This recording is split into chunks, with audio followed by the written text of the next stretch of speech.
what strikes me the most actually in China is actually its ambition and its ability to get things done. If you're looking at a normal company in China right now, like after 2 or 3 years, you're expecting the company to reach 2,000 employee or 3,000 employee. If you look at Didi, which is a competitor of Uber, who actually bought Uber in China and is also growing right now very aggressively in Latin America and Southeast Asia and so on. We're talking about 7,500 employees today. If you look at the ability to raise money, seed funding in China, it's not uncommon right now to talk about $200 million in seed funding. Like European company lifetime, most of them won't even dream about raising 200 million. So I think China has something that European might want to learn. Ambition, ability to raise money. Obviously, at country level in France or Germany or so on, it might be a little bit difficult. But if we group it and if we become more like a European force, I think we have capability to actually also raise good money for companies. One of the difference between Europe and China in terms of time, the concept of time.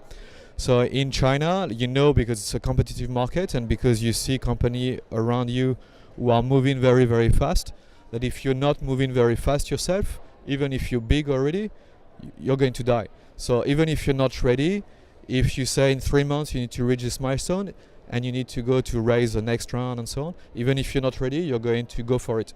But as we know in software or in tech in general, if you're never on time, you're always late. So if you actually think as an engineer rather than a true entrepreneur like the Chinese entrepreneur are doing right now, you tend to be late and you tend to build a small company. I think there is actually a true opportunity for Europe right now actually to raise as the third power.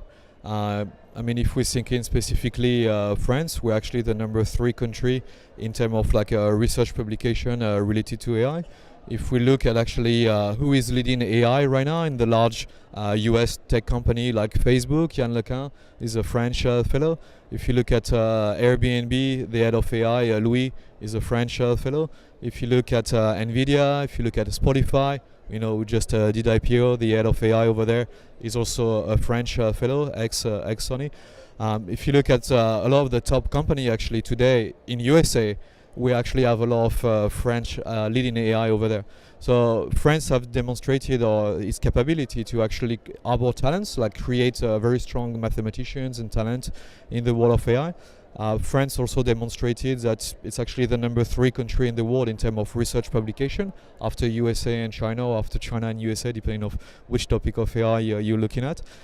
So there is clearly something, but there is something where we are weak very much today, is the creation of company and leading company either in Europe or actually global company, and how we can also retain all this talent. Most likely today, because we lack a little bit of ambition, I think in Europe, that needs to be changed. We need to be a lot more ambitious. I think Spotify is actually a very good sign of what Europe could build. $30 billion company, a leading company in music.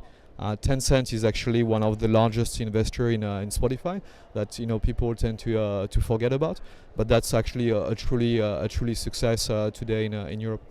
So I hope not only Sweden and Finland and UK and so on, but also France and Germany and the rest of Europe will actually become more ambitious, using also a company like Spotify to kind of be the target for them to reach in the world of mobility or in the world of education or healthcare or environment, where I think Europe actually has the true capability to create champion, either European champion or even better a global champion. We have to stop thinking that small is beautiful, and we have to really scale up.